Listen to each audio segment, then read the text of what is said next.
On today's episode, Five Nights at Freddy's actually gets a release date. Unfortunately, it's going to be day and date at the same time. Frank Grillo talks about the fact about leaving Marvel and moving over to DC. Daredevil, Charlie Cox has confirmed that Daredevil will appear in something else before his Born Again series, but what will that one be? Joker 2 has now finished production. We got a picture of Lady Gaga as Harley Quinn. A Last of Us prequel series being talked about right now. Mandalorian continues to lose viewership, unfortunately, and the Spider-Man Across the Spider-Verse trailer beats out a lot of other high-profile comic book movies for trailer views in the first 24 hours. That and a whole bunch more. The John Campea Show starts right now.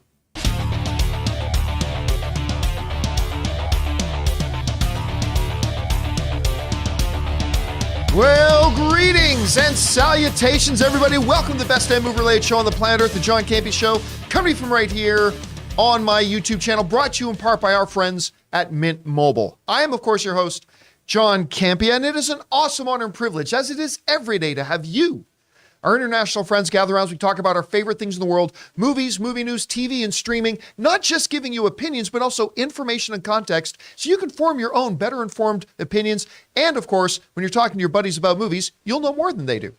Joining me here in the studio today, sitting over there, is Ray Ora. Back there, we got Taylor Gonzalez, Jonathan Voico running the show today. The delightful Chris Carr is here. Hey. And most importantly, you guys are here. Thank you so much for making this part of your day. And here's how today's show is going to go.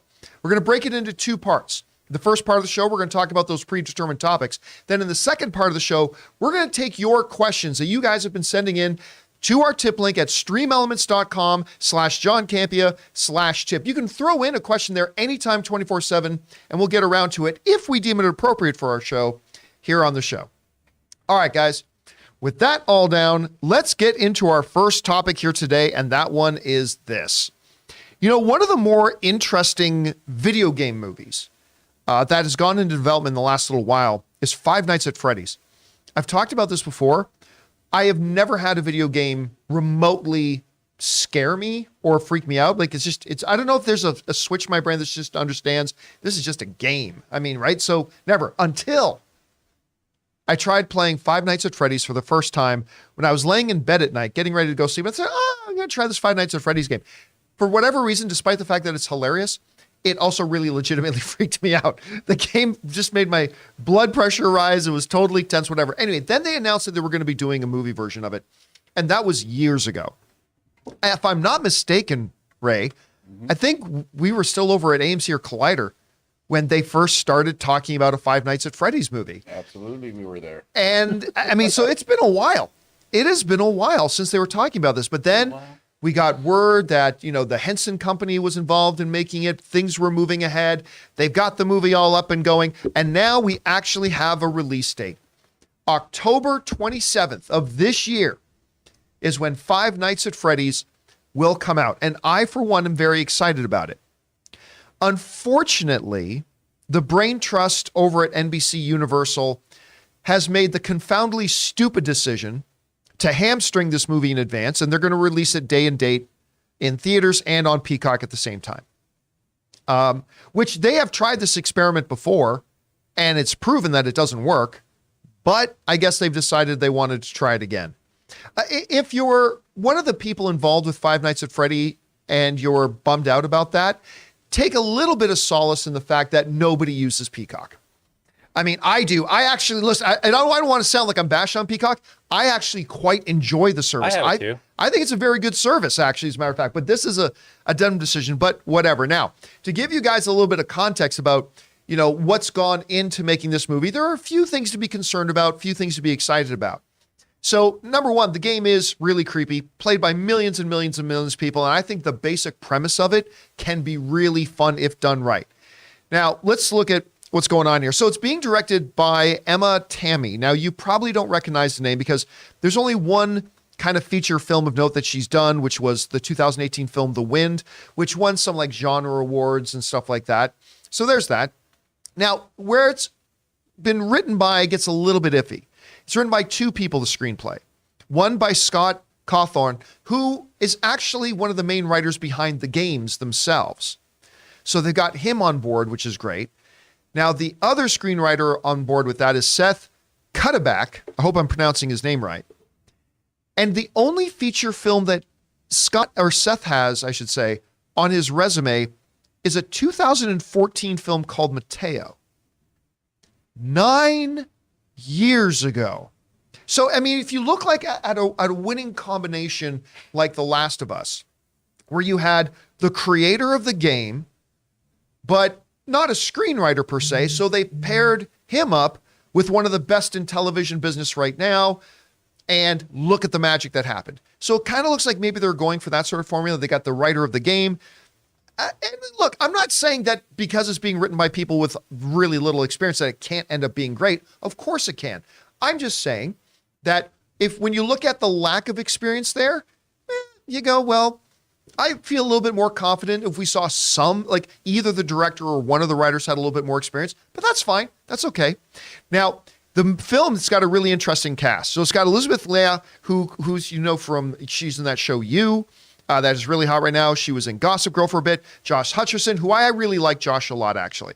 I think he's great. So he was, of course, in Hunger Games. And Matthew Lillard from the Scream franchise and, of course, Scooby-Doo. Yes, Matthew Lillard. I like Matthew Lillard. And I like him a lot. Oh, yes, from SLC Punk. Oh, movie's so good. So you got a really interesting cast there.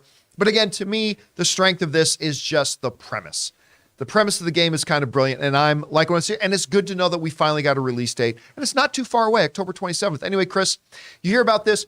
Where's your expectation level like for this particular movie? What do you think about the release date, the day and date, the director, writer, cast? What are your thoughts on it? I mean, day and date doesn't give me much confidence. And I feel like it shows that Universal doesn't have much confidence in this, because this kind of is lining up with, Halloween Ends and Firestarter. Those are things that were day and date, and they were not very good. So they just were dumped on the streaming service as well as going out to theaters.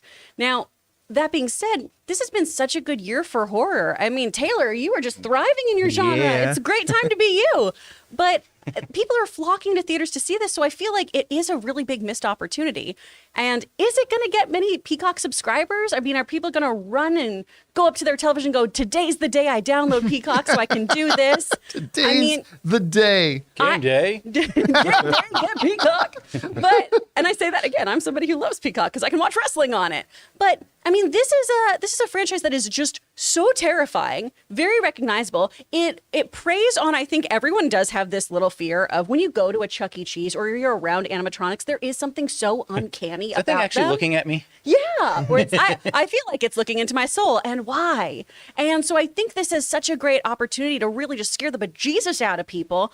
I feel a little more comfy being able to watch it at home because I do want to see this movie. I know I never want to see scary movies, but I do want to see this one. And I like the idea of being able to take breaks at home and give myself time to pace around and have a drink. And Can we calm cosplay? Hey, and while you're at it, if you want to check out the Five Nights at Freddy's 4 replay or Let's Play that I did for the React channel, you can go see it. It's pretty fun. Yeah. On top of all that, like the fact that it's scary, I think we're overlooking here a little bit, and it's a legitimately really funny game series. It's hilarious. Too. It's a great combination of the humor and scares, and if they can bring that to the screen in an effective way, it could be really good. Yeah. Anyway, guys, question is for you. What do you think about this? Five Nights at Freddy's now has a release date. It's unfortunate this can be day and date, but whatever. It's coming October 27th. Do you have a lot of hope for it? Are you a little bit nervous about it? Whatever you guys think, jump down to the comments section below and let us know your thoughts. All right, guys. With that down, let's move on to this, shall we? We all have kind of a list in our head of certain actors that are out there, performers that we think are really good, but they've never really broken through to the A-list level. And we can all probably think of a couple of performers that we have on that list. One of the actors on that list for me is Frank Grillo. Frank Grillo, to me, is just a tremendously talented actor, but he's also one of these roughhouse kind of image guys that I think just has a terrific presence on screen. He's got the talent to back it up. Nobody talks about, when they talk about Frank Grillo, this series he did, oh God, what was it called? It was called Kingdom I can't remember what network it was on. I don't remember how I watched it, but he starred in it with Nick Jonas, and they played a family. They were father and son. They played a family of MMA fighters. And it was like, you don't have to be into MMA to appreciate how good this show was. This show was really, really excellent, and Frank Grillo was terrific in it. But of course, when you're talking Frank Grillo, most people in the circles will recognize him as Romolo from the Marvel Cinematic Universe or Crossbones. Now, Crossbones did not have a lot of screen time in the MCU. He had a very strong presence, even appeared in What If. Frank Grillo came back to do the voice of Crossbones in What If. Again, just a little thing there. Now, word has come out recently that he's going to be popping up in DC in that James Gunn animated feature. I keep forgetting the name of that James Gunn animated one going to DC. Creature Commandos? Creature Commandos. Is that it? Right. Yes. He's going to be a voice in that. And he was recently talking about, you might have seen some headlines going around that said, Frank Grillo explains why he left Marvel for DC. Here's what Frank Grillo had to say when he was talking about this. He said the following. They never told a story about Crossbones, Grillo said. The mythology of the MCU and just what Marvel has in its pool of characters, it's so deep. Crossbones was there for a minute, but he was supposed to be there longer. Then they went in the direction they did. I think Crossbones serves a purpose, but I think the interesting thing is that if you see how many people around the world have responded to Crossbones, and again, he's on the screen for a very fucking short amount of time, I think there's more there. I think there was more meat on the bone. I was disappointed, which is why I went over to DC. All right. So I got a couple of thoughts about this. First of all, after waxing poetic about how great I think Frank Grillo is, and I really do. By the way, there's a new trailer out with James Caan's son, Scott. I think it's Scott Caan, right? J.K. Simmons, and Frank Grillo. Something about, I just saw the trailer for the first time. Is it One Day as a Lion? One Day as a Lion. It looks really, it's got a Guy Ritchie sort of feel to it. A little, it's as if it feels like a Taylor Sheridan written, Guy Ritchie directed movie a little bit. If you guys haven't seen the trailer for it yet, look it up. And again, Grillo looks fantastic. It sounds to me like Grillo was maybe, when they were talking to him, there might have been some ideas floated that maybe Crossbones might start having a little bit of a bigger role in the MCU, maybe recur a couple, maybe be the main villain of a movie at one point or something like that. That's all speculation on my part. But it sounds like he was kind of disappointed for it. Now, when he says that's why I went over to DC, let's be clear. They had killed his character off. Right. His character died in 2016. So it's not like he said, you guys aren't giving my character enough time. I'm leaving Marvel. I'm taking my bags and I'm walking over to DC. You can't kill my character. I quit. Yeah, that's by the way, and that's probably not how he meant it. But some of the headlines I've been seeing on some outlets is kind of suggesting why Frank Grillo left Marvel to go to DC. Yeah. And those are the headlines. Well, come on. I mean, they killed his character in 2016 and he's an actor and now he's taking another job. And I can't wait. I can't wait to see him more. Listen, you look at this guy. You look at his build, his physique, his voice, his presence, the way he carries himself, and on top of that, some really, really killer talent. This guy is genetically bred to be in comic book movies. Wasn't he in The Purge too? Yes, he was. Yeah, he was in the best Purge. Yep. What was the name of that one? It was not Purge Afterlife. It was Purge Anarchy? Or I think it, Purge Too Furious? Too Purge Too Furious. I have no idea. Yes. Didn't he play like the president's like security or something like that? Or He was like the main guy. I think he became he was in two of the them, right? security of the president and another one after that. He was in two of them. Election year. Election year. Yeah, Thank He's you. had to do also in something Anarchy, politics. though, too. So, yeah, Okay. he's in both of those. But I mean, like, what was the first one? Anarchy and Anarchy. Election That's Year. the first one I was thinking of, right? Yeah. Anyway, he's just terrific. I think he's fantastic. I can't wait to see him in more comic book movies, whether it's in Marvel or DC. Anyway, Chris, you know, when we met Rumble and we realized, oh, this is the guy who's going to be Crossbones, I think a lot of us fans thought maybe there was going to be a bigger role for him. And then he pops up in Civil War and was literally there for like 5 minutes. And then they blowed him up. They blowed him up real good. What do you think about his comments? Do you think maybe there could have been more room for Crossbones in the MCU? And what do you think about him moving over to DC now? I mean, there definitely could have been better use of him, especially killing him off so quickly in the opening act of the film. I didn't really enjoy that. I know that we didn't see a lot of him on screen, but in the comic books, though, especially in things like Avengers Most Wanted, Captain America regards him as one of his most deadliest foes. And he's all souped up on Terrigen Mist. He's done studied under Taskmaster. There's a lot of stuff there that you can really, really play with. And so I feel like having him be this secret Hydra agent, and then we just blew him up was so anticlimactic. And you really, really could have utilized this character way, way more. Because first of all, we could have explored how somebody like that gets into S.H.I.E.L.D. because he also has a very, very problematic, violent past. So how did Hydra help get him in there? How did he get associated with Hydra in the first place? Some of his training. I just feel like killing him off that quickly was a real waste of a character.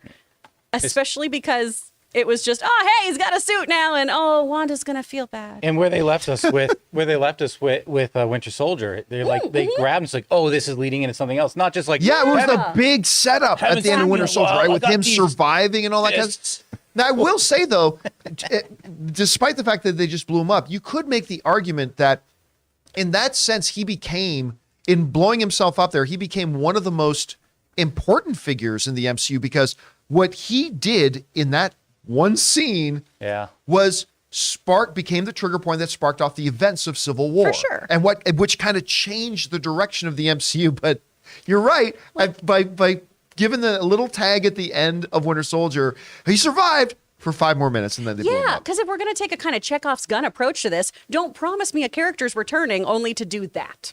Right? I want the gun to go off. I don't want the gun to backfire. You know what's great about this actor is that, like you talked about the way he looks, right? Anytime I watched The Purge and he was on screen, I always felt safe.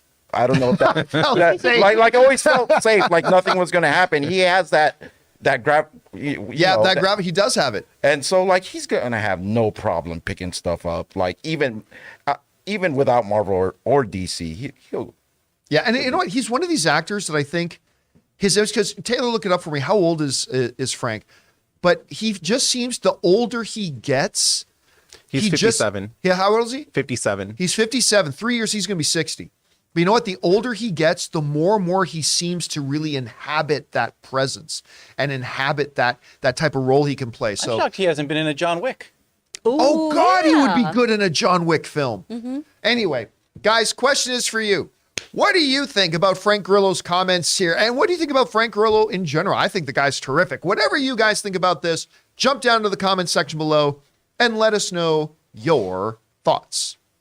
Okay, guys, with that down, let's now move on to our Mint Mobile hotline question of the day. If you guys have a question for our show and you'd like to hear your voice on the show, go ahead and call our hotline number anytime 24/7 at 951-268-4259. And today's question has something to do about when we might see Daredevil again. Check it out.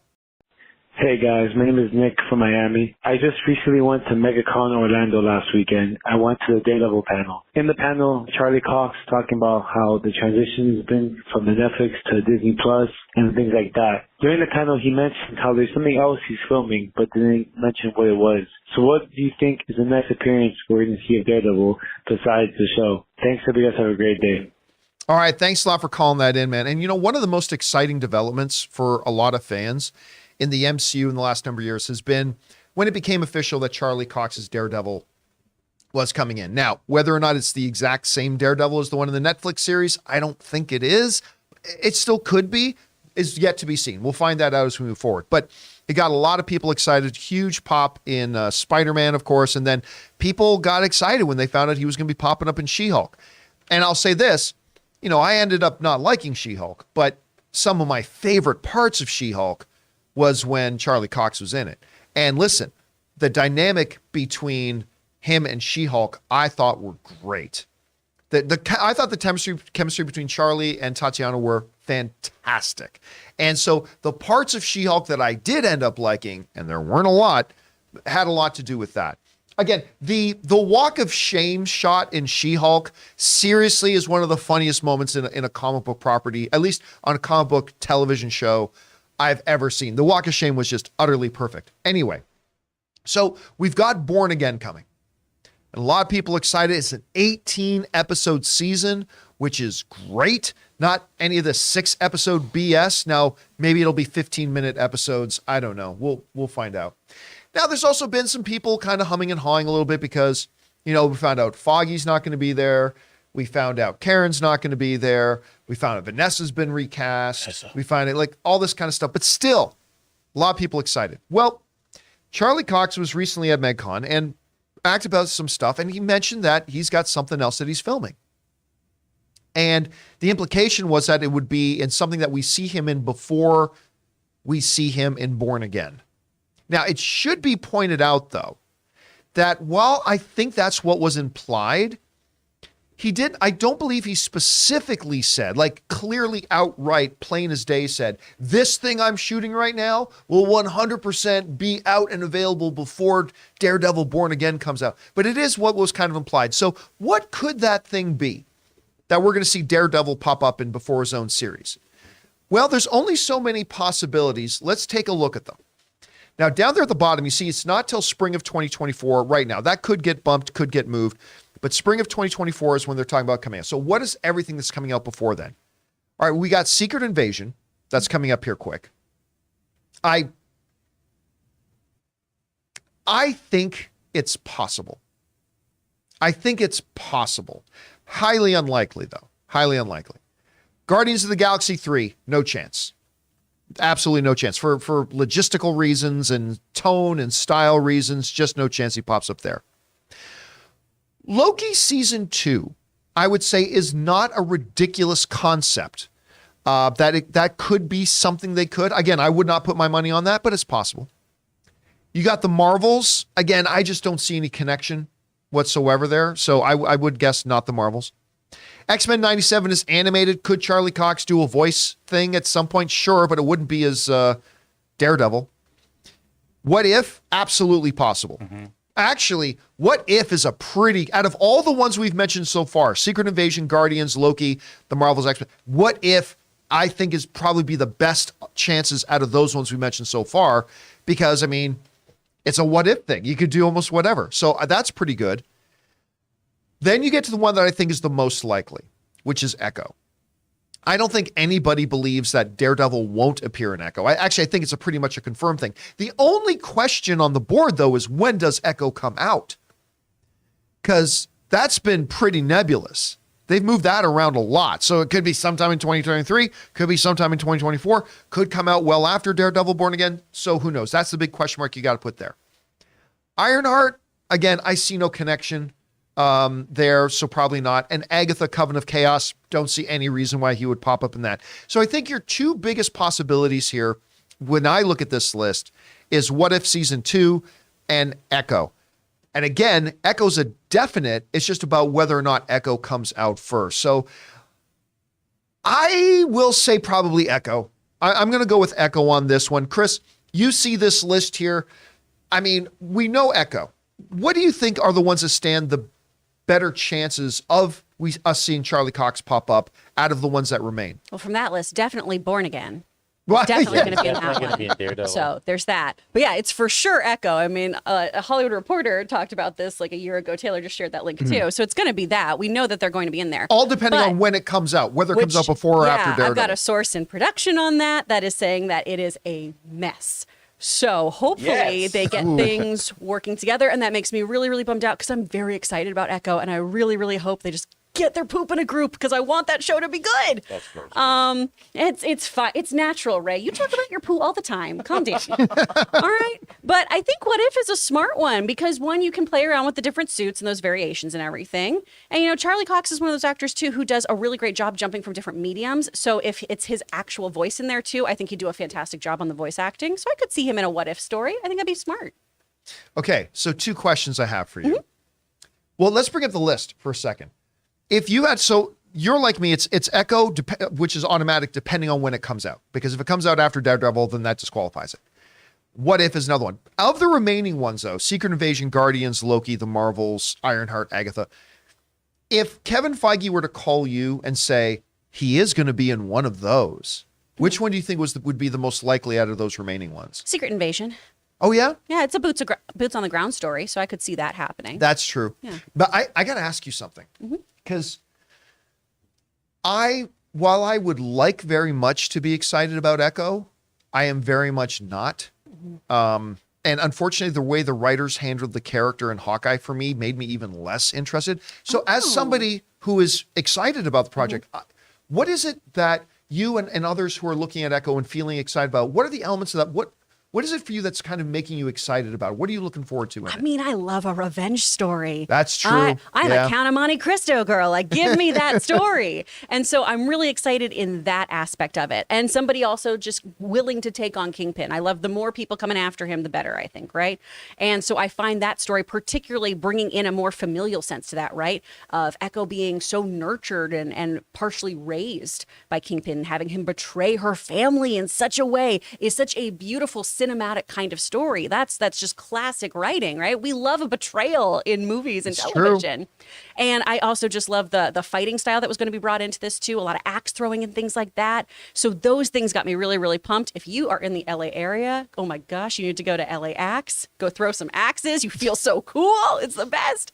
But all of those things got me really excited. Having ASL really, really predominantly featured and everything too. I really actually enjoyed her relationship too. I'm blanking on his name with the one Tracksuit Mafia guy. The right-hand guy? Yes, I Yeah. thought their dynamic was so compelling. So I I was can't really... remember. Did he die in Hawkeye? Or did he survive? I don't think No, so. I don't believe he Okay, did. okay, I I'll only take- watched Hawkeye once, but I didn't Yeah, I'll dislike never it watch as much it as again. you. I was like, this is, it's got a kind of die-hardy kind of vibe. Come to the city for the holidays, they said. Have some laughs. But I was excited about all of those things. You know what? Your revenge angle.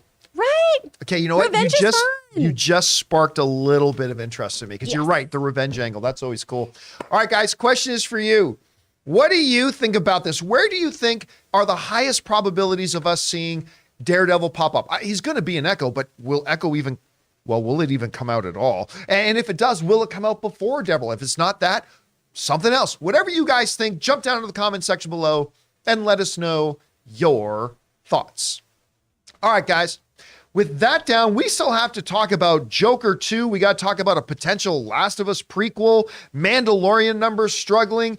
The Spider-Verse popularity might be a lot higher than we thought. But before we get to those things, we're going to take just a second and thank one of the sponsors of today's episode of the John Campea Show, our friends at HelloFresh.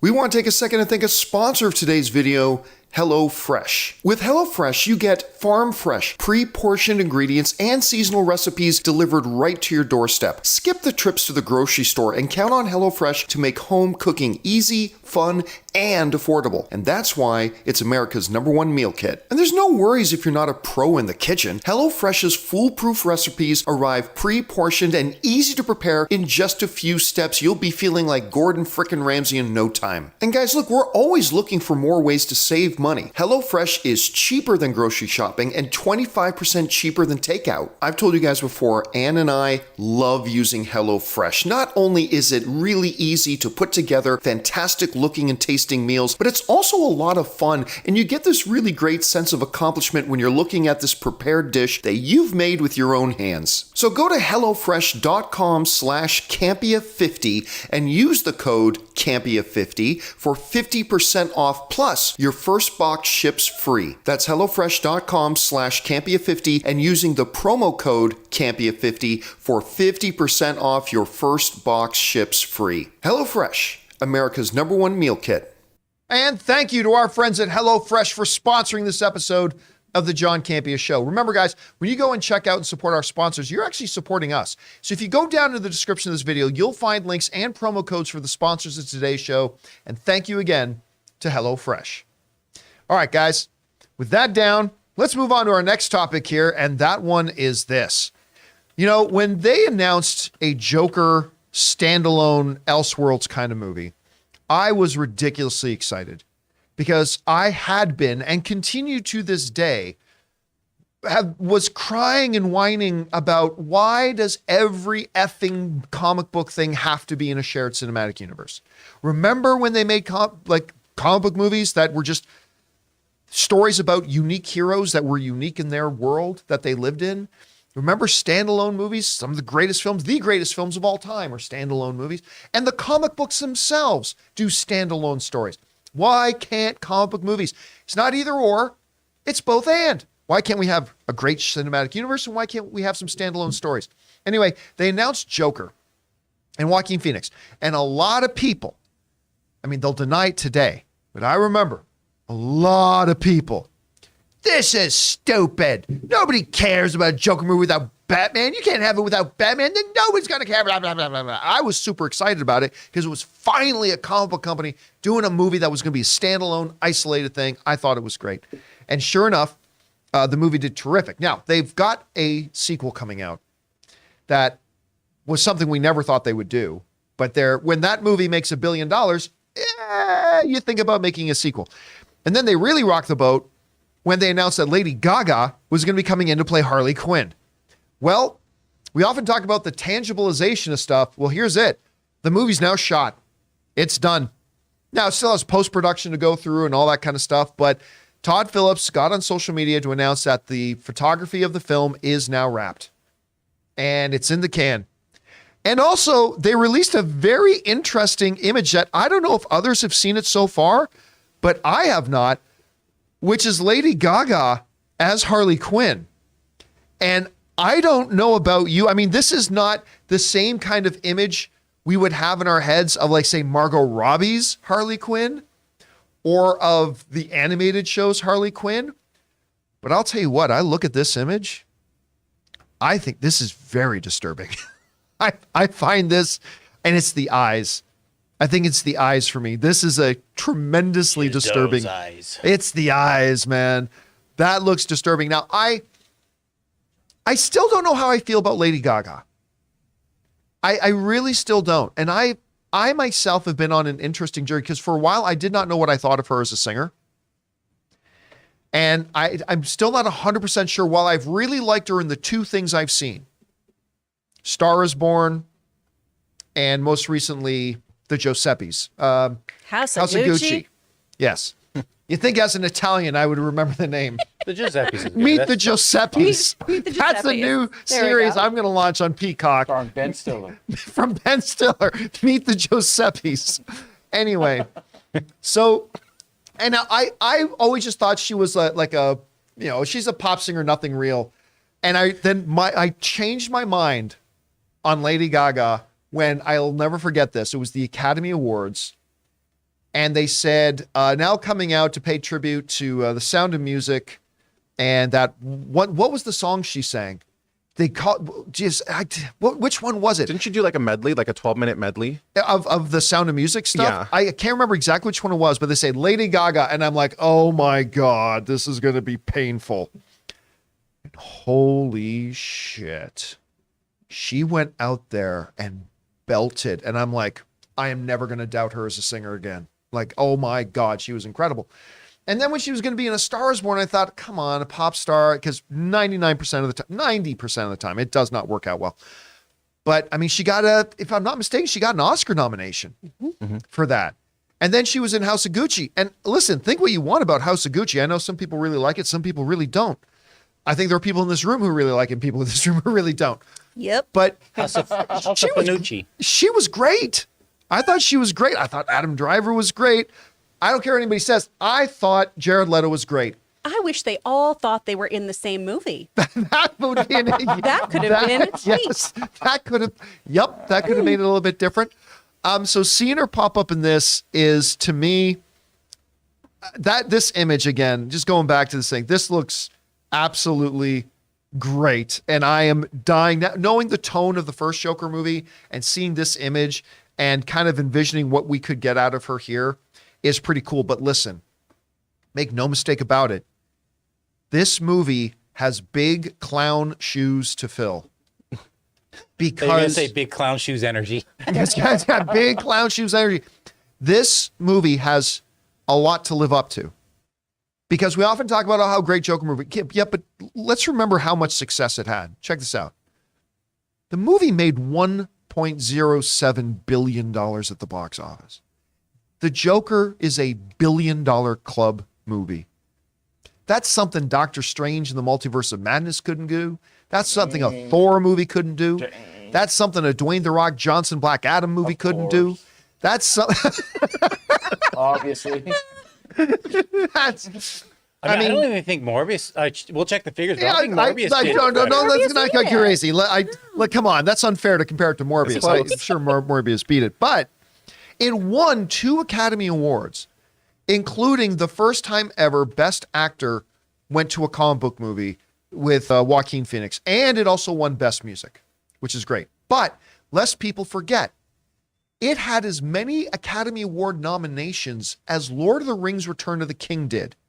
11 nominations, including nominations for Best Picture, Best Director, Best Screenplay, Best Cinematography, Best Costume Design, Best Hair and Makeup, Best Editing, Best Sound Editing. I mean, it was truly one of the greatest cinematic achievements of the year. And that is what Joker 2's got to try to live up to. It ain't going to be easy, but I am excited for this nonetheless. Anyway, Chris, you had a chance to see the image. They've completed filming it. Where's your expectation like right now? And what did you think about the image of Gaga as Harley Quinn? First of all, big clown shoes is my entire dating history. Oh my God. All it's been. It's a great image. It's very, very disturbing and compelling. I really enjoy the aesthetic they have going on here. That being said, I was one of those people who was excited to have standalone movies. I've talked about that a lot on this show with you guys, about how I'd love to have just contained universe things.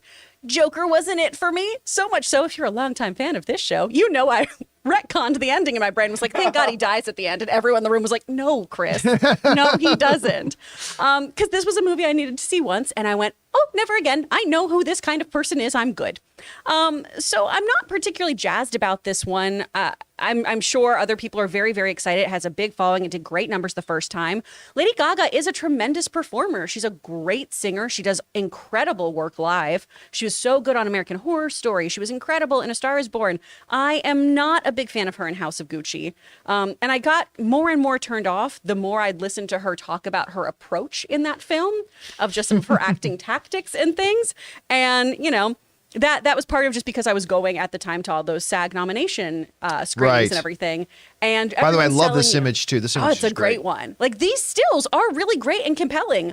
I wish that I was truly compelled to see this. I still will, because that's my job. But you know, I'm not super, super thrilled about this. But maybe it'll turn around for me. Maybe I'll see this movie and it'll totally blow back my head. This kind of just looks like Sid and Nancy. A little bit. And it should have a little bit of a Sid and Nancy feel to it, right?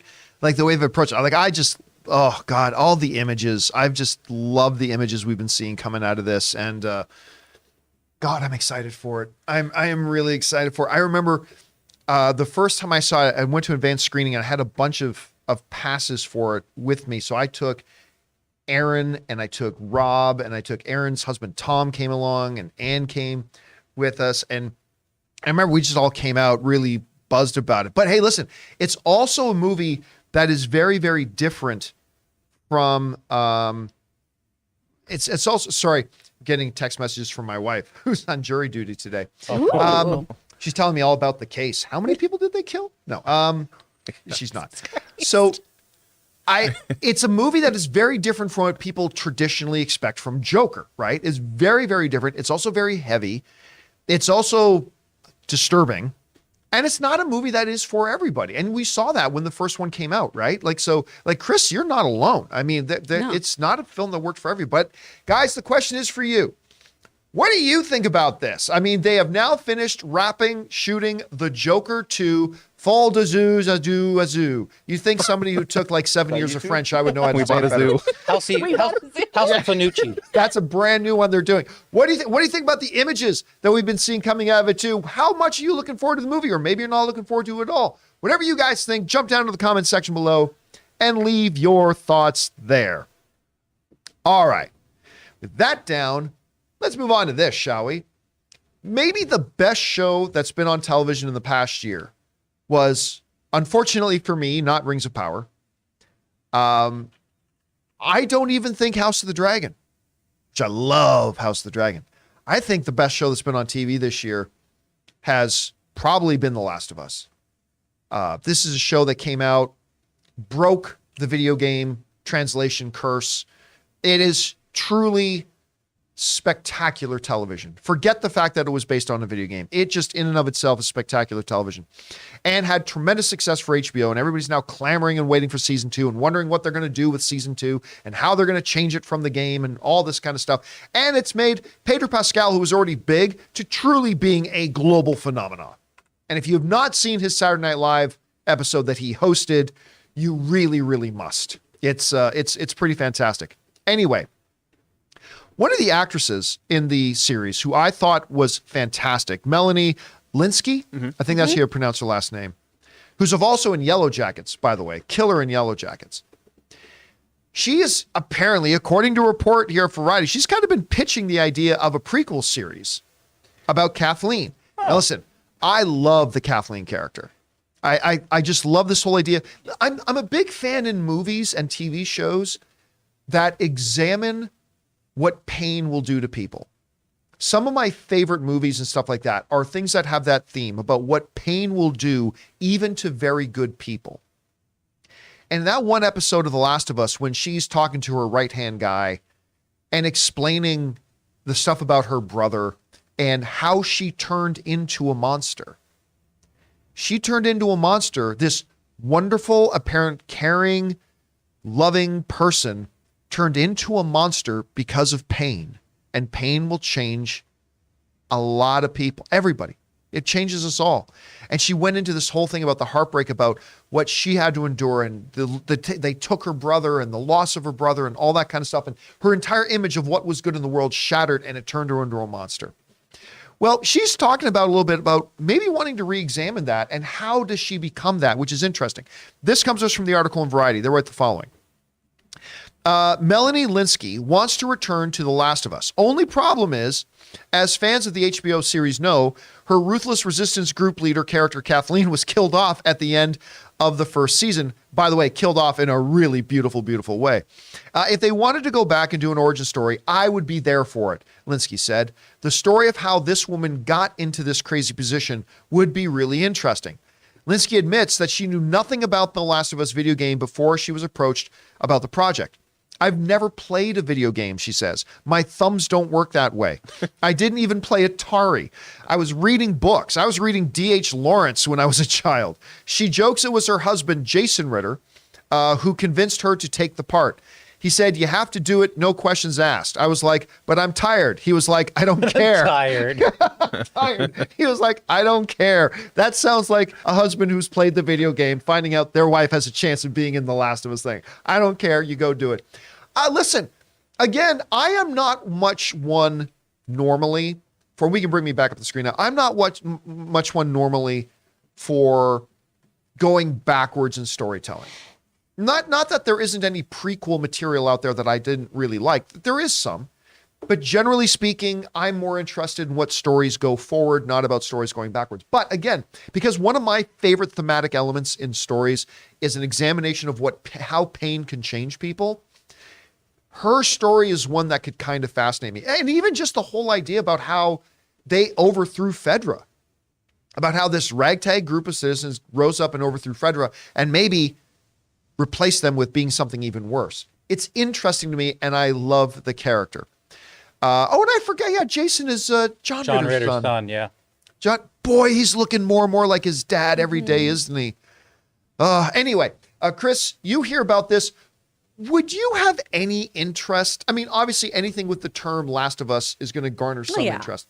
Would you have any interest in a prequel series? This almost feels like a Fear the Walking Dead to the Walking Dead approach. Yeah. What do you think? I mean, first of all, you could have read Lady Chatterley's Lover and played video games. Those are not mutually exclusive. You can do both, you guys. It's totally fun. Right? Just murdering zombies and reading about them.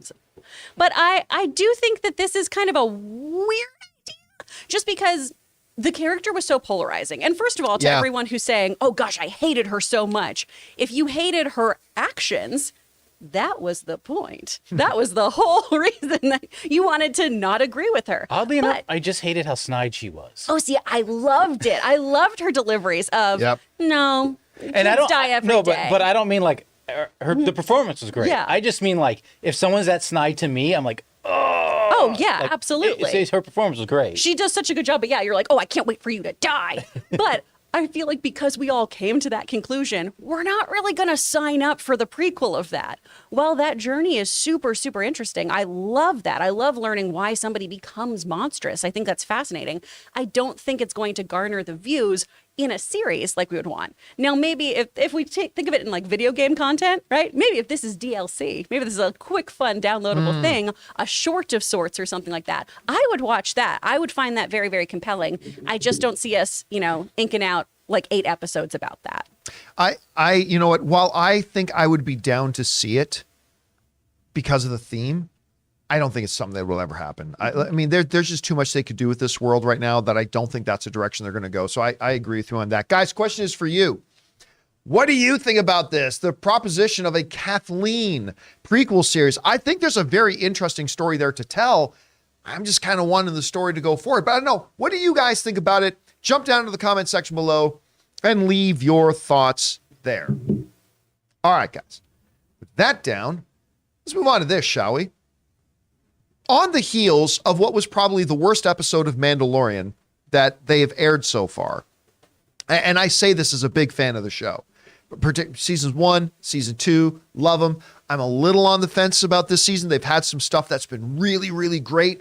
They've had some stuff that's been really, really bad. Tell me again how a battle droid is carrying around a card to a bar that you just happened to come across. Hey, I was searching the body and look at this. Like, let's go check out this club. Oh my God. I was like, really? Did they just do that? Anyway. And we are now, how many episodes we got left? 2? 2. 2 episodes left.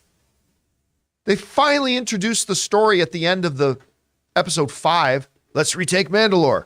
So great. We only got 3 episodes left. Let's get going. Let's get back to Mandalore. Oh, wait, no.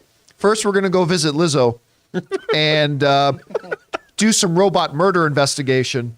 Oh, and by the way, when we find out Christopher Lloyd does it, we're not really going to have Christopher Lloyd explain why he did what he did. No, he's like nobody wants it. You did it? Yes, at least in Scooby-Doo. In Scooby-Doo, when they would find out who the person behind the mask is, there would be a description about why he did it, and then Old Man Jenkins because of real estate issues. Yes. Yeah. Followed by, and I would have got away with it too if it wasn't for these pesky kids. Darn meddling Mandalorians. I was just waiting for Christopher Lloyd to say, and I would have gotten away with it too if it wasn't for these meddling Mandalorians. I was totally waiting for him to say it. Yeah. They totally should have put that in there. But anyway, with that being said, we've talked previously about the fact that the numbers for Mandalorian this season have been falling. They're looking down at the numbers. They're looking down at them right now. They're falling. There they go. Including the fact that I think it was the episode, which one was it that they said hit an all-time low as well? I think it was 2 episodes ago. They said hit an all-time low for the viewership they've had. Well, anyway, more analytics are coming out that are pointing out that overall, they're saying the season of Mandalorian, hold on to your hats, the viewership has dropped 25%. 25%. Now, that still represents a big number. I mean, there's still a lot of people watching Mandalorian. Make no mistake. 75% of a huge number is still a pretty damn big number. But there are, if there were 4 people in this room who were watching the show last year, one of them ditched. That was me. That was me. And I don't know. I can't really put my finger on why that might be. Some people have suggested that maybe it's because the long layoff between seasons, maybe. Some people suggesting that maybe it was because other than Andor, which is the best thing I think Star Wars has ever put on TV, this other Favreau Filoni universe Star Wars stuff has not been so good in between. Listen, I know there are people who really like the Obi-Wan series, and that's awesome. I'm not trying to yuck on your yum. I thought it was disappointing. And I know another number of other people thought it was disappointing. Book of Boba Fett. Again, if you liked it, that is awesome. Not trying to yuck on your yum. But I thought Book of Boba Fett, while it had its moments, was pretty bad. And so maybe just the fact that maybe some people just got tired of the Favreau Filoni verse in there. I don't know. Some people thought it was kind of this abrupt thing where you had this huge climax of the story in Mandalorian at the end of season 2, where he hands Grogu over to Luke Skywalker, only to come back for episode 1 and say, wait a minute, they're just back together. I'm not really sure what it is. Maybe it's the quality of this season. I don't know. I think there have been some pretty good episodes. But the numbers falling, they have. And so I'm just really curious now going into the final 2 episodes, because when you look at season 2, I really loved season 2. But a lot of people didn't up until the last episode or 2. Like, a lot of people were kind of down on Mandalorian season 2 until they got in the last couple of episodes, and especially then when Luke showed up, right? Boba Fett showing up was a huge thing. Why didn't we get the Boba Fett from Mandalorian season 2 in the Book of Boba Fett show? Because that Boba Fett was the frickin' John Wick of the Star Wars universe. I wanted that Boba Fett, but at any rate. So I'm not really sure. So I don't know. Maybe their plan is they just kind of skated along the entire 3rd season, and now they're going to try to really kill it with the last 2 episodes. I don't know. Does Leia show up? What's that? Oh, they're going to kill it. Oh, they're going to kill it. Maybe they kill Baby Grogu. Oh my God, that'll get people talking. Why would you put that? Why would you even put that out into the universe? What? So, I mean, where is he? Where's Grogu in Rise of Skywalker? But here's the thing too. I mean, you look at all these things that they ended off, they set up a couple of big things. Number 1, Grogu got handed off to Luke. Number 2, we find out in Book of Boba Fett that Mando has now a redemption quest he needs. Okay. Number 3, big storyline they had dangling there. Bo-Katan needs that Darksaber, but Din's got it. That's a problem that needs to be worked out. And then, of course, we have the storyline of the retaking of Mandalore. What have they done with all those storylines? You left off season 2, there goes Grogu. You start off season 3 if you did not watch the Book of Boba Fett. But even if you did watch the Book of Boba Fett, all it took was a half an episode of, oh, my student doesn't want to stay and learn. All right, bye. And away goes Grogu, and that's it. He's right back. The Darksaber resolution was pathetic. I don't mind the idea that you beat the person that beat me. That's fine. But they've been walking around for 4 episodes knowing that. It's going, well, okay, now you can have this. So that's gone. The whole redemption arc of Din was solved in 3 episodes or 2. And then the whole retaking of Mandalore thing, you didn't even introduce it till the end of episode 5 and just completely skipped over it in episode 6. And we got 2 episodes left. I just don't know what they're doing here. So I'm not really surprised at the numbers drop at this point. Anyway, Chris, we see these numbers, 20, 25% drops, lowest rated episodes they've had, all this kind of stuff. If you tried to narrow it down to maybe 2 or 3 culprits behind those drops, what do you think the reasoning would be? I mean, I think a big part of it is that we had the natural conclusion to our saga, right? Grogu got to Luke, going to train as a Jedi, did what he needed to do, right? And then their reconciliation, to your point, took place on a different show. Yeah. Now, were those some of the best episodes of that show? Absolutely. But when you have... Bryce Dallas Howard's episodes, by the way. Exactly. When you have those kind of meat episodes, those meaty episodes happen somewhere else, and then you come back to your season with everything just being pretty peachy keen, that takes away from a lot of the emotional drama that we built up there. You know, it was so emotional seeing Din part with Grogu, taking off his helmet, making sure his adoptive son knew his face. It was so important. And then, you know, we kind of boogie over that. I think they did a great job, too, of explaining kind of how bullshit the binary nature of the Jedi is. Of, well, there's only 2 paths for you, tiny baby, to choose. Like, I would have loved to explore that more. Do more of that in this season. And you made a baby make that decision. You made a baby. Wait till he's like a 50-year-old baby, but get on his level. Wait till he's in Yoda teenage years before you make them make that choice. Yeah. Like, and I think that would have been something you could have absolutely explored more of that. You could have had Din working with Bo-Katan without Grogu with him for a while. You know, these are all things that we could have really, really dived into and sunk our teeth into. And right now it feels a little bit just muddled. Now, I didn't hate the episode as much as everyone else here. Taylor looked at me like I was crazy. It wasn't good, but I didn't think it was horrific. I really like Lizzo and Jack Black's chemistry. Love them together. Do more things together, you guys. But what I've liked about Mandalorian is also what happens to be a weakness this season. They've always been willing to take risks, telling different types of story, capsule stories within their season, while kind of tipping their toes back into the main storyline. This, because we've already had such a great story happen, and now we have all these other threads we need to tie up, Now it just feels like it's kind of spaghetti at the wall. Let's try anything and see what sticks. And that is really, really making the show suffer. Now, we haven't seen Bryce Dallas Howard episodes this season yet. This was correct? the first one. This was it. Okay. And it was the writing. It was Yeah. the direction was not the problem with this episode. It was the writing. It's just, Here's I'm a little bummed. Another thing, like, you got to keep in mind about this too is I really do think, and I've got nothing to back this up with or to prove it. Okay, so this is just pure speculation on my part. I cannot help but wonder that the plan originally was that the end of season 2 was meant to be the end of Grogu's story. And then they were going to move on, but they realized that over the first 2 seasons, this is the moneymaker. Baby Yoda is the moneymaker of this franchise. And it almost feels like it was a quick decision to, well, we got to bring him back. We did finish the story, but we instantly got to bring him back and we'll move on that way. And by the way, I see a lot of people, and this was a lot of people's problems with season 2, which I loved. A lot of people complain about, well, these are side stories.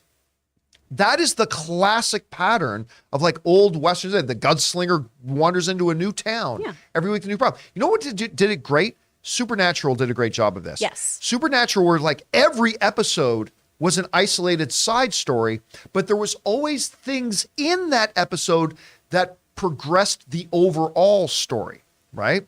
Whether they were pursuing the yellow-eyed demon or whether they're trying to capture Michael or doing whatever, right? And that's the thing I loved about Mandalorian season 2. I love the fact that every episode is kind of like serialized, but it moved the overall story forward at the same time. I don't mind that approach. And I don't mind that they did a side story in this. I just didn't like the side story at all. But whatever, that's just me. Guys, the question is for you. What do you think about this? According to reports, the numbers of Mandalorian have fallen by like 25%. What would you say the culprit is? Is it the quality of the episodes? Maybe you don't think that's the problem. Is it the gap between seasons? Was it the way they handled the Grogu situation? Was it something else entirely? The marketing? Whatever you guys think it is, jump down into the comment section below and let us know your thoughts. All right, guys. With that down, let's move on to this one here, shall we? You guys know one of my biggest pleasant surprise movies of the last number of years is Spider-Man Into the Spider-Verse. A movie that I fully admit I crapped on for over a year before it came out, professing it was a stupid idea. They should never make this movie. It's gonna be dumb. And I freaking love it. It's so freaking good. And it's hard. There's not many. I could probably count on one hand over the past year or two of movies that I've been more excited about seeing coming out than the follow-up, the sequel, Spider-Man Across the Spider-Verse. Of course, at CinemaCon last year, they showed us like 15 minutes of it. Looked fantastic. They put out trailers for it, and they recently put out a new trailer for it. Now, here's the thing. Taylor, you can look up the exact number for me. The box office, the first Spider-Man Into the Spider-Verse made. But the first movie, while it did win the Academy Award for Best Animated Film, I personally thought it should have been, no kidding. I honestly, legitimately thought that Spider-Man Into the Spider-Verse should have been nominated for Best Picture, period. But it did win the Academy Award for Best Animated Film. The reality is, though, that it was not exactly a smash hit. Do we got that number, Taylor? Yeah, it's $375 million worldwide. So it made roughly about Dwayne "The Rock" Johnson's Black Adam. But it made $375 million at the box office, which isn't bad. But, I mean, it's not exactly a smash hit, right? Because they didn't spend $20 million to make this movie. This is a movie they spent a little bit of money on. I think it was profitable, but not by much. So that's why when we recently talked about what movies coming out in June we think will be the biggest ones, I said I think Spider-Man Across the Spider-Verse might be the best one, but it ain't going to be the biggest one because, I mean, look at the numbers the last one did. Well, according to the new report, the view numbers of that Spider-Man Across the Spider-Verse trailer just came out, like, outperformed some massive comic book properties and only coming in behind a couple of other ones. Let's take a look at this. So they're saying that Spider-Man Across the Spider-Verse, in its first 24 hours, the trailer pulled in 148.6 million views. That is only beaten by the Thor Love and Thunder trailer, which of course coming off of Ragnarok, which was like one of the greatest comic book movies. That thing was spectacular. So coming off Thor Ragnarok, everybody was very, very excited to see that 209 million views. And then of course the Black Panther Wakanda Forever trailer, that garnered 172 million views in the first 24 hours. But Spider-Man, this little movie, I mean, those other two, you're talking about films that were and flirted with the $1 billion club, all that kind of stuff, huge properties in the MCU and Wakanda Forever and Thor Love and Thunder. Of course, you're going to get those numbers. But Spider-Man Across the Spider-Verse, 148.6 million views in the first 24 hours. That outperformed Doctor Strange in the Multiverse of Madness that got 121 million views in the first 24 hours. Guardians of the Galaxy 3 that got 117 million views in the first 24 hours. Ant-Man and the Wasp: Quantumania, $83.8 million. And The Flash, which pulled in 81.6 million views in the first 24 hours. These are all great numbers. All these numbers are great. But what has shocked me is that I think joyously that more people than I thought have discovered the greatness of Spider-Man Into the Spider-Verse and are realizing you should be looking forward to this sequel. Because that is an impressive number. It outperformed Doctor Strange, Guardians, Ant-Man 3, Flash, and only coming in behind sequels to massive, massive, massive hits of Wakanda Forever and Thor Love and Thunder. I mean, that's incredible. So, what does this mean for Spider-Man Across the Spider-Verse? Now, just because a trailer gets huge, huge, huge numbers, that doesn't automatically mean that translates into box office, right? I remember when one of the 50 Shades trailers, this is true, when one of the 50 Shades trailer came out, it was like a top 5 most viewed trailer of all time. That was all Ray, though. Yeah, it was mostly Ray. Yeah. Mostly Ray, of course. But that movie, obviously, it made money. Those damn 50 Shades movies made money. Everybody loves their softcore porn. But, by the way, for those of you who don't know, the 50 Shades movies is where the term Bring on the Filthy comes from. Some of you know that. Anyway, it made money, but it did not make top 5 money. It didn't make anywhere near that. So that's the case. But with this much interest in this movie, I can't help but wonder if maybe this thing can do better at the box office than maybe I thought. I hope so, because I'm going to tell you right now, I am shocked at this number. This is also post the last Spider-Man movie, which was, Spider University. So I know, but like across Into the Spider-Verse had Spider-Man movies that came out, the live Tom Holland Spider-Man movies that everybody loved and did really, really well at the box office, right? So and by the way, this one is not the international trailer we're talking about that had the opening with Andrew Garfield and Tobey Maguire doing their voices from the previous movies and stuff like that. So this wasn't even that. I am shocked, but delightfully shocked at these numbers. Anyway, Chris, you see these numbers, the attention that Spider-Man Across the Spider-Verse seems to be pulling in. Mm-hmm.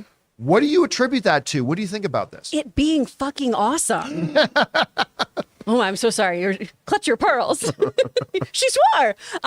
These views are mostly me too. I keep watching this over and over again. The little clip of the punk Spider-Man. I mean, come on. Oh yeah. I love it so much. It's so good. The first film really, really delivered. I mean, it was visually stunning. The acting in it was beautiful. The story was fantastic. It was a spectacle. That soundtrack is incredible. If you want to go feel awesome at the gym, you listen to What's Up Danger and you're like, yes, I can do anything. I love that song. It's so good. This looks amazing. And Miller and Lord have been tweeting a whole bunch too about how important this is to see on a big screen. I cannot wait to see this trailer too in a movie theater. I can't wait to see this movie in a movie theater because I've only seen it on tiny little screens right now. And I'm so excited to watch it because I think this is going to be so epic. Spider-Verse is probably my favorite Spider-Man film. I'm in the weird minority where I like Spider-Verse and the PS4 Spider-Man game, I think are the best Spider-Man stories that we've seen. And so I'm really, really excited to dive more into this and see what the hell he did. Oh, I want to know how he screwed up. I am still holding out hope that we are going to get a screening of it at CinemaCon. I would love that. Because Sony, first of all, last year at CinemaCon, Sony did a very big, long presentation of Spider-Man Across the Spider-Verse. They brought out Lord and Miller. They showed the first 15 minutes of the movie. They did this whole thing. And Sony is also the company that came and brought Ghostbusters and did this big surprise, unannounced surprise, shockingly surprised screening all of a sudden of Ghostbusters Afterlife. That was not announced. They just dropped it on us there in there. So I am keeping my fingers crossed that on top of Boogeyman, which I cannot wait to watch that with you, on top of Boogeyman and Joyride, which I'm super stoked for Joyride, and obviously The Flash, I really hope that the fourth one, I mean, the fourth one could also be a Mission Impossible from Paramount. I don't know. We'll find out, but I'm really, really hoping they show us this. All right, guys, question is for you. What do you think about this?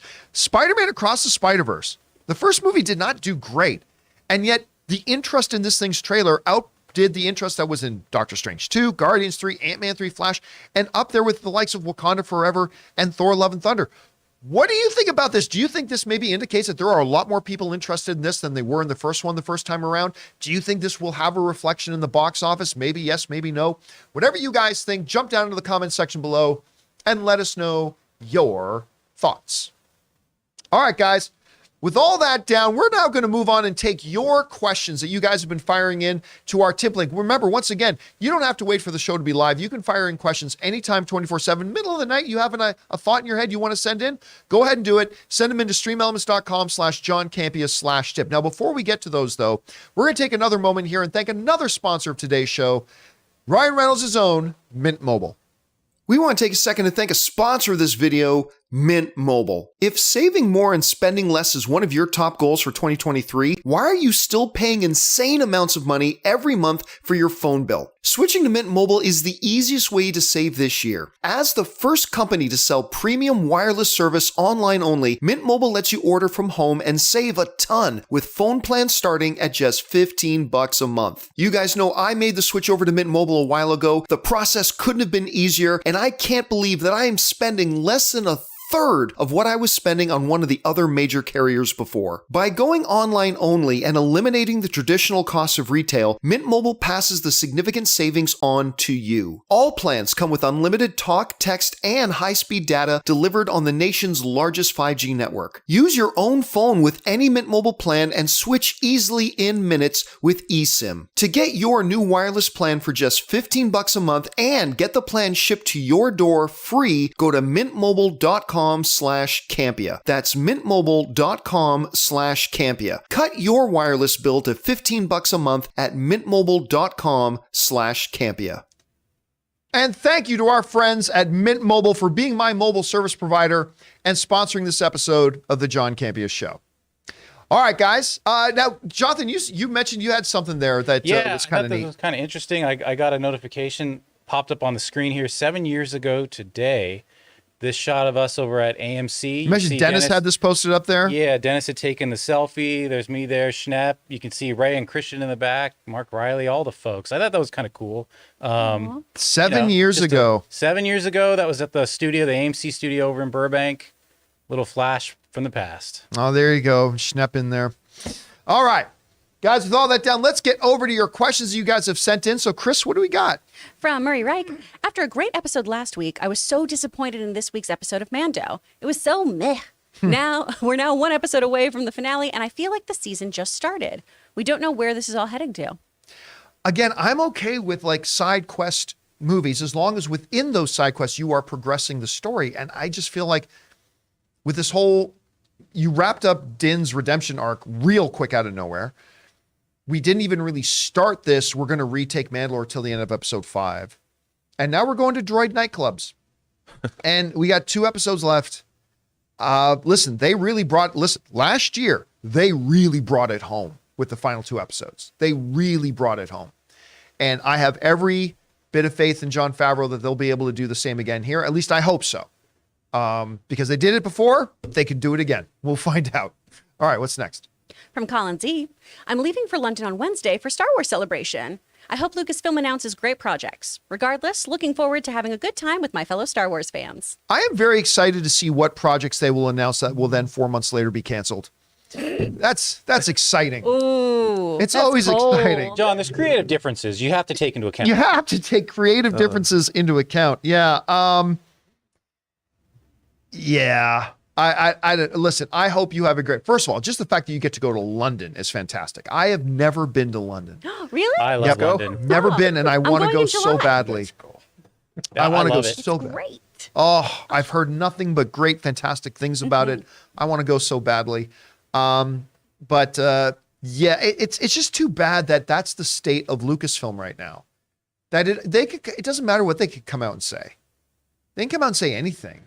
And I'm just not going to get excited about it because I don't believe it. You told me that we're getting a Kevin Feige developed Star Wars movie. All right, that's gone. You told me we were getting this Old Republic thing. All right, that's gone. You told me we were getting this thing and this person's involved, and okay, gone. It's like, I want to be excited again. I want them to come out and announce something that I get worked up, but I already can tell what my reaction is going to be. They're going to announce something, and maybe it'll be something exciting, and I'm just going to go, oh, cool. Ask me again in 8 months if that project is still actually a thing. So we'll see anyway. But you know what? As much as I think Disney doesn't know how to run a live event from an asshole, there is something great about just getting together with fellow fans. Like, I think if Disney that for me. I think if Disney was sitting down, they saw, here's the formula for running a great live event, and here's a human asshole. I don't think they'd be able to tell the difference. Oh, wow. I don't think they'd be able to tell the I difference. mean, But sometimes it can be an event. sometimes they both like can that. be events. Yeah. I'm just saying, there's still, regardless of that, there's something special about just getting together with fans, fellow fans. That's why I love going. Like, Comic-Con, I haven't stepped foot in Hall H in like 8 years since the last time I like moderated something in there. But it doesn't matter. I just love going to Comic-Con because for a couple of days you are packed shoulder to shoulder with 200,000 other people who are just happy and excited about being there to celebrate the things they love. And listen, the last Star Wars celebration I was at, I've been at the last couple of them, but there's that energy. That energy is there, and that is worth going in and of itself. So I hope you have a fabulous time, man. All right, what's next? From Anonymous, I know they're used interchangeably and probably mean the exact same thing, but how do you distinguish a movie from being a flop to being a bomb? They are completely interchangeable. Well, like, where a distinction will come in is underperform and a flop, because those are two very different things. See, some people mistakenly use underperform and flop synonymously, and that they should not. Those are two very, very different terms that mean very, very different things. Flop, bomb, completely interchangeable, irrelevant. But like, underperform is when you get a movie that you know the potential for that movie, with all the various different elements involved, the potential for that movie was much higher than what the end result was. Now, a movie can still be profitable, right? A movie can still be profitable and underperform. If you're profitable, you are not a flop. You're not a bomb. If you make, anytime you put out a movie and you make money at the end of the day, I don't care if it's $5 or $5 million or $500 million. If you put out a movie and it ends up being profitable, that movie is disqualified. You don't know what you're talking about if you try to put the term flop or whatever on that. Now, underperformed is a different thing, and that's also a very subjective thing, because you may think a movie had the potential to be $1 billion film. Somebody else may think that the movie only had the potential to be a $500 million film, whatever. It's subjective, but they are two different things. So, but flop and bomb, I think they're completely interchangeable. All right, what's next? From Izante, the Harry Potter style ending to Mandalorian with the saber being Bo-Katan's because she beat someone who beat Mando? So Elder Wand, Draco, Harry, Voldemort rehash. John, just ask Ann about this, LOL. I'll have to take your word for it. I've seen the movies. I am not a big Potterhead or really intricate in the lore. By the way, beating the person who beat you, that is not a unique thing to Harry Potter or anything like that. I mean, like, even professional wrestling has, you want to be the man, you got to beat the man. I mean, and that goes on. And I beat the guy who beat you. So that's been around a lot. But yeah, I did have those fights. I just don't. It happened like 3 or 4 episodes earlier, and only now, hey, you know what? Now that I think about it, you beat the guy that beat me. It just seemed very weird. All right, what's next? From Mr. Twinkie, spoilers regarding the surprise at the end of Fast 10. There is the rumbling of a big rig truck engine in the distance. A red truck pulls up, turns into Optimus Prime. He says, "Dumb, Cybertron needs you." Dom stares at him. Well, that's just Prime. Credits. I feel like I hear the CSI Miami music kicking in. Oh. Listen, I would not bet money against the idea that at some point despite the fact that they're different studios, there will be a Fast and Transformers crossover someday. I'm just saying, in the world we live in, I just wouldn't put it past anybody. It just won't. All right, what's next? Just need Jughead in there. Just need Jughead. From Ranton chasing 50 goals. I liked the story of Spider-Verse. However, it was irritating to watch at times. I'm slightly red-green colorblind, and the blue-red outlines on characters in some shots were like a red goal light in my eyes. Oh. Unfortunately, the new trailer had similar shots. Oh, that's unfortunate. You know, that does suck. Yeah. But it does remind us that, like, for many people, there are going to be different things about movies that make it difficult. Like whether it's some of the larger, more obvious things, somebody's seeing impaired, somebody's hearing impaired, stuff like that, that creates obstacles for being able to go watch and enjoy movies. Not unovercomable obstacles, as many theaters try to accommodate that. But beyond those ones, there's going to be other things that will affect different people in different ways. And that sucks. I mean, I don't think that means you should change the style of the movie, but it does suck that there are going to be some movies that really will have that impact. And that's really unfortunate, especially with the movie that's as high quality as that. So thanks for sharing your thoughts on this. I think that's important stuff that we need to keep in mind. So thanks for sharing your experience. All right, what's next? From Anonymous, The Marauders is a Harry Potter thing. Yes. It's Lupin, Sirius, Remus, and Wormtail. They created the Marauders map, and they have many fan films and fan fiction. There is demand for it. A prequel for them in Hogwarts would be huge. No, it wouldn't.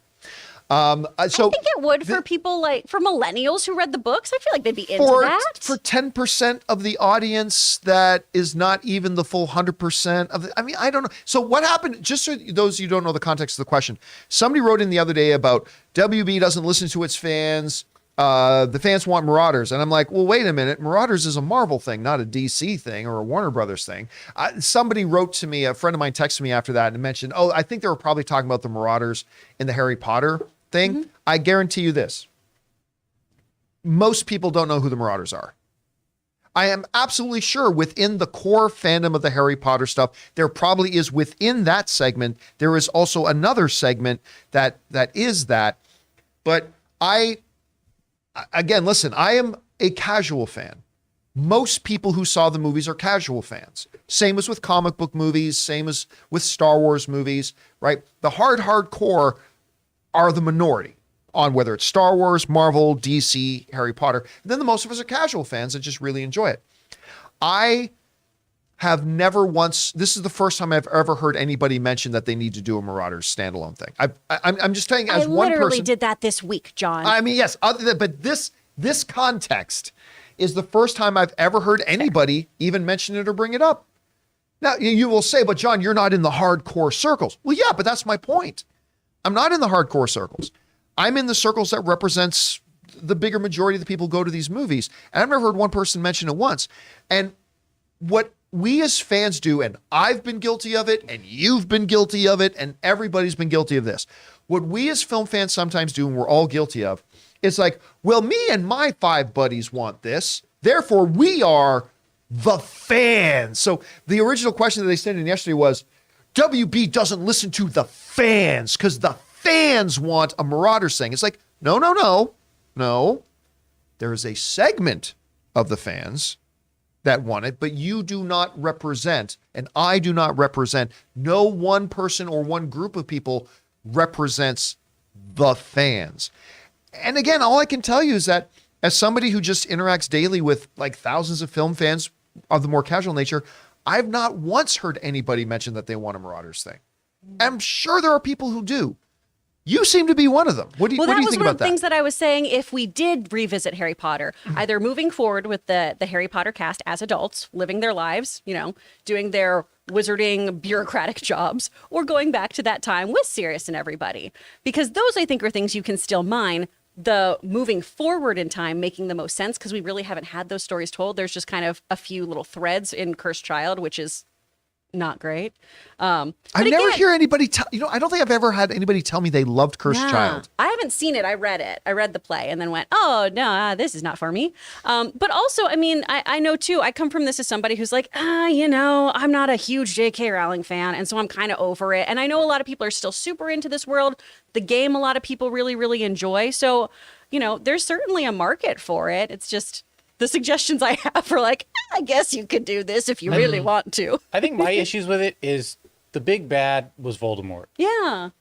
Whether you go back in time with the original Order of the Phoenix or you go to the original Harry Potter thing, he was defeated. And so anything else is just like, okay. But what about his baby mama? Is Like, it it's all cursed. that big of a threat compared to what Voldemort was and we already took care of him? Yeah. That's my issue with it.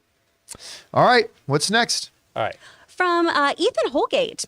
Hi, John. I recently watched Willem Dafoe's new film Inside. Ooh, and it was very good. I thought it's kind of like the movie Lock with Tom Hardy, where it's a single actor location movie where a character is trapped in a nightmare situation. I recommend it. Yeah, I remember when they dropped that trailer. We talked about that trailer on the show. That is a really great, and I love that concept of single actor, single location kind of thing, whether it's Lock. One of my favorites, of course, is Ryan Reynolds' Buried, where the entire movie takes place in a box, in a coffin. Yeah, I still haven't watched that because that's my nightmare. Same. 6 feet underground. I'd start sweating. And the entire movie takes place in the box. Never once does the camera go outside of the box. And it's incredible. It's really incredible. So when I saw that Willem Dafoe thing about this, for those of you who don't know anything about it, he's like basically a burglar. He breaks into this place to steal some stuff, but then the security system goes off and he gets trapped in there. And there's no way for him to communicate with anybody in the outside world, and he's going to starve to death. I mean, it's just the look at it. Now, I haven't had a chance to watch it yet, but I've been fascinated by it since we first saw the trailer, and I'm glad you enjoyed it, man. All right, what's next? All right, just let me get back to where we were. Marauders. There we go. There we go. Yeah. From Dwaffer UK. Hey, John, can you ask your director buddies if they might be doing a Crank 3? All right, so I am friends with the writers and directors of the Crank series. I will tell you this. Of the 3 main people, Mark, Brian, the 2 directors, and Jason Statham, 2 of them, including Jason Statham, really wanted to do a Crank 3. One of them did not. And it was one of those things where it was either the 3 of them all agree to do it or they weren't going to do it. And one of the 3, well, it was one of the 2. One of the 2 friends of mine didn't want to do another Crank. And that's why, and I think that sucks because I wanted another Crank. Crank's fun. I love the Crank films. I love them. So no, it does not look like there's going to, unfortunately, it does not look like there's going to be a Crank 3. All right, what's next? From, who are they? Oh, did it cut? Here. From Cody Hunt Films.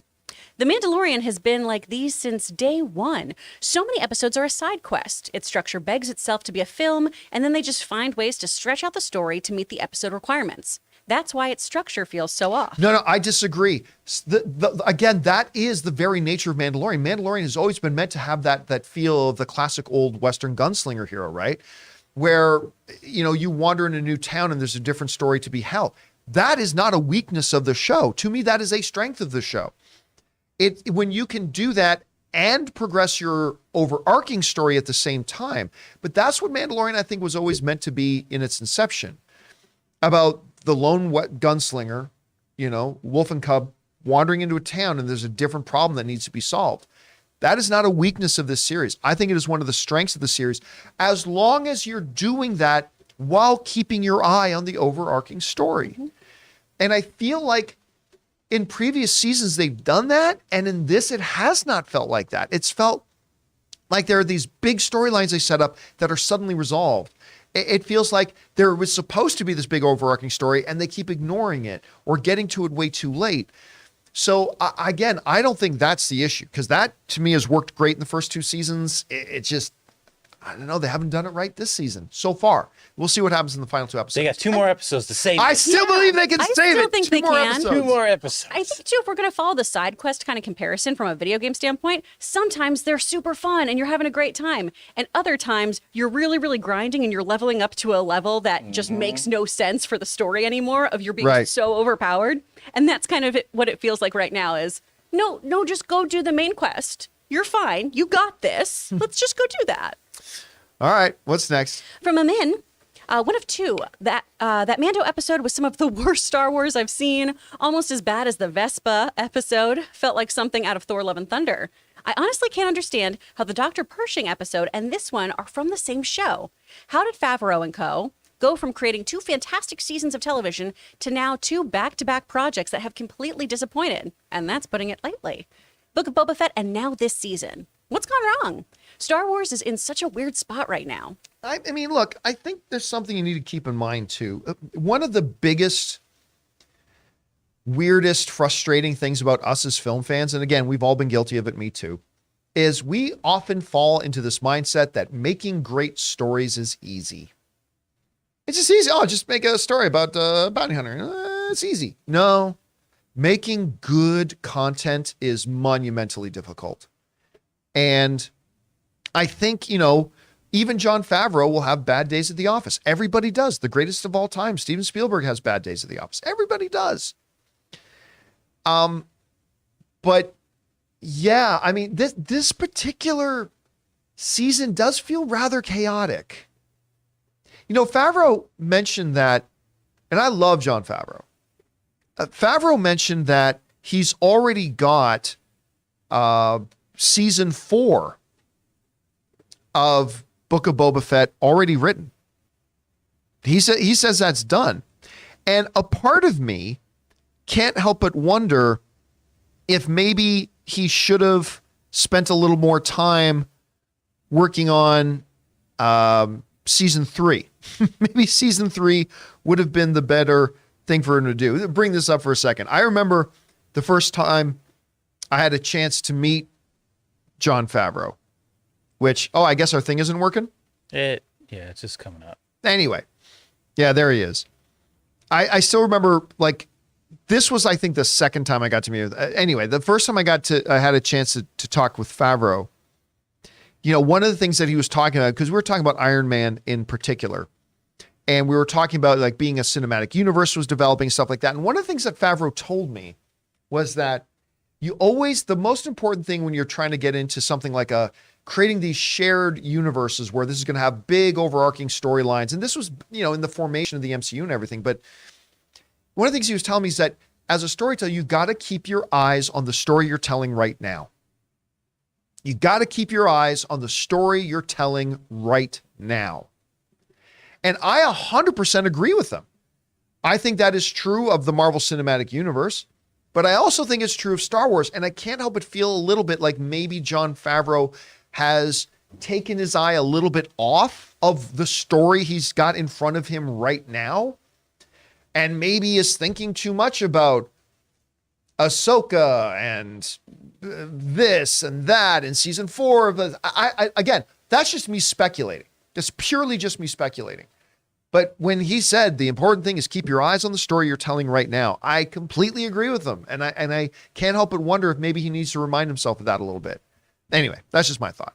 All right, what's next? From Patrick McCarthy. I loved Mario and plan to watch it many more times. However, I suspect that Miyamoto and Nintendo may have not had too much involvement in the movie. Miyamoto has stated he felt they needed to be involved for it to happen. Maybe that explains the weak plot? Yeah, just to correct you there, it says can you bring that back up, Jonathan? Not that they may have not had too much involvement, it's that they may have had too much involvement. I don't know. I don't think so. I don't think anybody, Miyamoto or anybody else, can step in and say, take out these stories. I think for the most part, when you get these people who want to be involved in the film, it's about them asking to add things in. I think 8 out of 10 times is about them asking to add things in. I think the biggest problem with this was that you had 2 directors. And by the way, I'm saying this is somebody who had a very good time watching the Mario Brothers movie. I recommend it very much that people go check it out. I had a good time. Big thumbs up from me. But the areas that it is weak in, story, narrative flow, plot, they filled it to the brim with a lot of other elements that still made it a very enjoyable experience. But in those elements that they were lacking, I don't think that's because of Miyamoto or anybody's involvement. I think it was the fact that you had some very inexperienced directors and a writer whose stuff was limited in scope. Lego Movie 2, which I like very much, Minions: The Rise of Gru, which my wife loves, but I mean, fairly limited outside of that. So I think the lack of like a really good story, narrative, plot flow, all that kind of stuff has more to do with that than Nintendo being involved. Because again, once an external studio wants to get more involved, that's about adding things in, not about taking things out. That's just my thought. All right, what's next? From Corey. The more I think about what has happened in this season of The Mandalorian, the more I dislike it. Din and Grogu had no character development That's this true. whole season. We know no more about Din than we did at the beginning of the season. Everything that season 2 and the Book of Boba Fett has set up was pretty much been resolved. Grogu was returned immediately and in another show. Din redeemed himself after 2 episodes. Did Din need to be the one to have the Darksaber? What's the point of this? You know what? The one thing you just brought up there is a really, really great valid point. There has been no character. I mean, look, well, for Din, you can say, because he did get his redemption arc. So you can give that, but they did resolve that real quick. You're right. We don't know anything more about the character than we did before. Baby Yoda, Grogu, especially, we've had 0 character development with that character. Just put the camera on him and have him go, yeah, and that's all you need to do. And by the way, they're not wrong. That is kind of all you need to do. But you're right about that. There really hasn't been the Mandalorian has really not been much about Mandalorian this season, and that may be one of the problems. It's a really good observation that I hadn't considered, but you're right. All right, what's next? From Andy. Hi, Chris. You missed out on my recap of Oh, Riverdale dear. season 7 premiere yesterday. So here's season 7, episode 2 instead. Yes, Andy. Wonderful. Archie displays his abs at the fair to show off how indestructible they are in order to inspire hope into his town. Wow. JK. That actually happened last season, and it was the second least crazy thing in season 6. Veronica auditions Archie and some guys to see who to date, and Betty is kind of dating Kevin, but realizes for the first time in this timeline that she wants to tap Archie. That's a typical Tuesday for Riverdale. This is boringly bad, not hilariously bad. I miss the insanity. I was hoping after creating a homoerotic vigilante group and becoming Batman, than Captain America in previous seasons, he would become Batman again this season and tell criminals, I'm revengeance. Ah! Andy, I've missed this. I just Thank want, what happened to that clever little spunky show that just came out? It was about a murder mystery in this town. It was so fun the first few It seasons. was so fun the And first then season. The writers started taking their own product. They were all using Jingle Jangle, and everyone got real high on their own supply. And I don't know what is going on now. I just remember after watching the first season, Ann and Corey were still watching it for a bit. And I came down one day while the two of them were watching Riverdale, this show that I remember about being like kind of subverting our understanding of these characters from the comics. And it's almost like a Twin Peaks kind of murder mystery kind of. And then I walked in and there was some kind of mystical Dungeons and Dragons death cult. And I'm like, Yes. what's happening here? And what a weird story that whole thing has been. All right, what's next? Thank you, Andy. From Garden Variety Vagabond. Great name.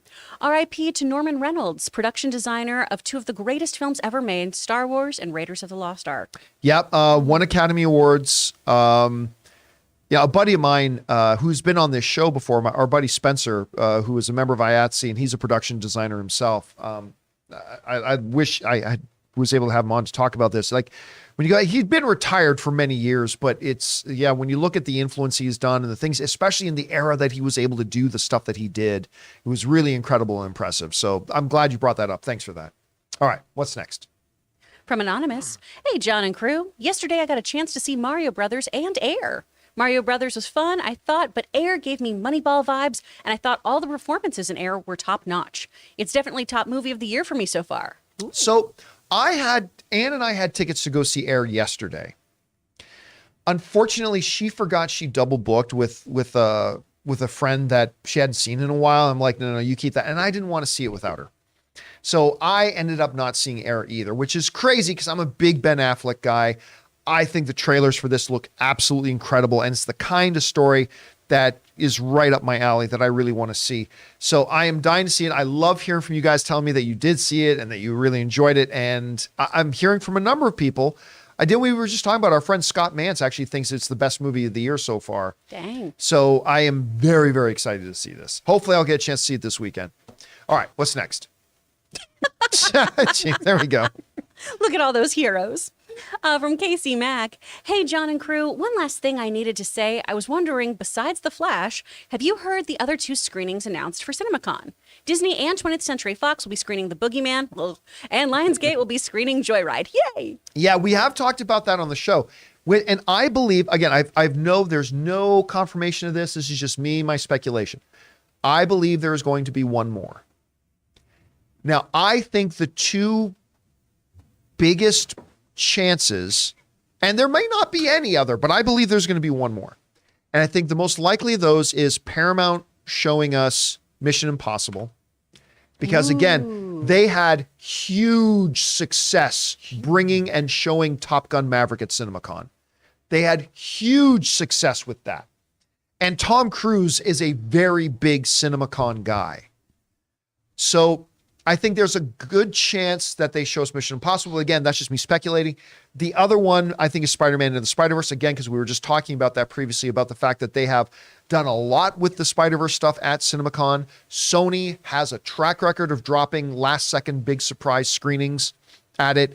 So I think it's a possibility, one of those 2. Fingers crossed. But if it's not, and if all we're left with is Flash, Joyride, and Boogeyman, I got to say those are 3 films, all of which I'm really excited to watch. I'm excited. I'm especially excited to watch Boogeyman with Chris Carr. I'm so I want to be unhappy sitting about that. right beside Chris Carr. If you try to scare me like you tried to scare Aaron Cummings, I swear to Christ. You weren't even there. His lesson on that. That was one of the greatest moments ever, because we were watching Black Phone. Yeah. Black You Phone. will catch these hands. I did. I caught hands. From, because we're sitting, because Aaron is as bad in scary stuff as you are. Oh, yeah. Well, So then we're- she'll punch you She throughout. did punch me. Yeah. Repeatedly. And it was just a reaction. She didn't even think about it. Mm-hmm. So we're sitting in this dark theater watching Black Phone, and Aaron is sitting right beside me, and you can tell she's like balled up. Like her anus was so puckered. I mean, like everything was, she's like this, just a big butt kick today. watching it. a lot of asshole talk. So like she's like this, just watching, like even just a brother and sister talking, she's tensed up. So I couldn't help myself. They get this point where it's a very quiet scene and a person's about to go around the corner, and I pull the old with Aaron Ridding beside me going, blah! And I thought she probably pissed herself. She was like, blah! And instantly her fists just start flying. Like, Man.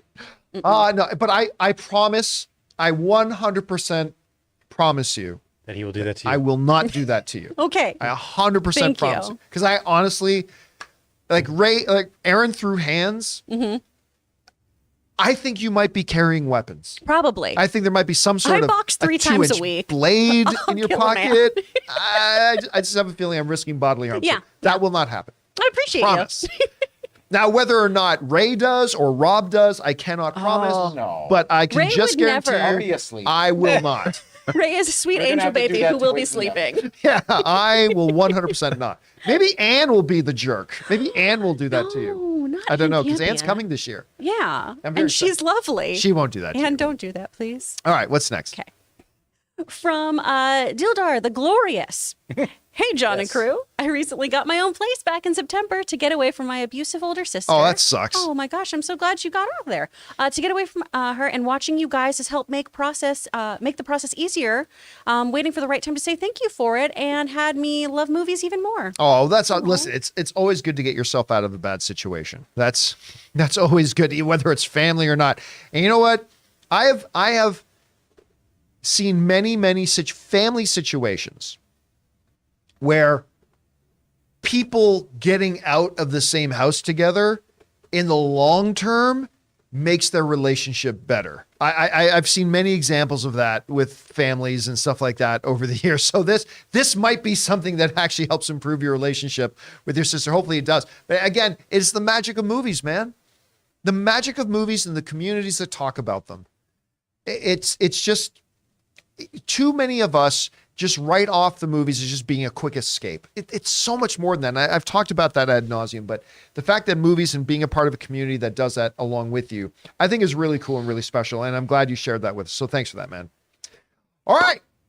And that'll do it for today's installment of the John Campea Show. Thank you so much for being here and being a part of the show today. By the way, if you sent in a question in the last just little bit, don't worry, we've got all of them registered. We'll just pick them up right on tomorrow's shows when we'll pick them up. And remember, guys, anytime today or tonight that you're watching the show, if you have a question you want to send in, go ahead and use that tip link at streamelements.com/JohnCampea/tip. So guys, listen. Oh, by the way, for those of you who are our channel members, first of all, thank you for being one of our beloved channel members.